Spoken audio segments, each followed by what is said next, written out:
யுதிஷ்டிரன் சத்தியத்தின் மன்னன். பாண்டவர்களில் மூத்தவர் யுதிஷ்டிரன் தர்மதேவனின் அருளால் பிறந்தவர். சிறுவயதிலிருந்தே அமைதியும் ஞானமும் கொண்டவராகவும் எப்போதும் உண்மையை பேசுபவராகவும் இருந்தார்.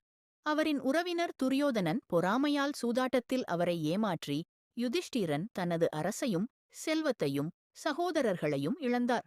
மனம் உடைந்தாலும் அவர் தன் விதியை அமைதியாக ஏற்றுக்கொண்டு 13 ஆண்டுகள் வனவாசத்தில் தங்கி உண்மையான தர்மத்தின் அர்த்தத்தை அறிந்தார். குருச்சேத்திர போருக்குப் பிறகு அவர் மீண்டும் அரசை பெற்றார். ஆனால் அந்த வெற்றி அவருக்கு மகிழ்ச்சியை கொடுக்கவில்லை. பேராசை மற்றும் அகந்தை ஏற்படுத்திய துன்பத்தை நினைத்து அவர் நீதியுடனும் கருணையுடனும் ஆட்சி செய்தார். இறுதியில் யுதிஷ்டிரன் தன் அரசையும் விட்டுவிட்டு அமைதியைத் தேடி இமயமலையை நோக்கி நடைபயணம் தொடங்கினார். அவர் சத்தியத்தையும் தர்மத்தையும் கடைபிடித்ததால் மனிதராக அல்ல, நன்மையின் வடிவமாகவே சொர்க்கத்தை அடைந்தார். இந்த கதை பிடிச்சிருந்தா மறக்காம சப்ஸ்கிரைப் பண்ணுங்கள்.